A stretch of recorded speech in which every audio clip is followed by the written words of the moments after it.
ज़कात फर्ज होने के बाद न देना गुनाह है, हज फर्ज होने के बाद न करना गुनाह है, ग़ीबत गुनाह है, झूठ गुनाह है, मगर ये वो गुनाह नहीं जिससे ईमान चला जाए, जिससे ईमान चला जाए, अकीदा खराब हो जाए। मगर देवबंदियों वहाबियों के साथ उठना बैठना खाना पीना ताल्लुक बनाना ये वो गुनाह है जिससे ईमान जाने का खतरा है। और सब मिलकर अल्लाह की रस्सी को मजबूती से थाम लो और नफाक में ना पढ़ो।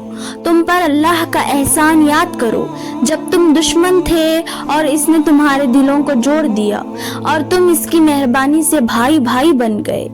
एक और रिवायत में अबू हुरैरा रज़ी अल्लाह ताला अन्हु से रिवायत है कि रसूल सल्लल्लाहु अलैहि वसल्लम ने फरमाया, बदगुमानी से बचो क्योंकि बदगुमानी सबसे झूठी बात है।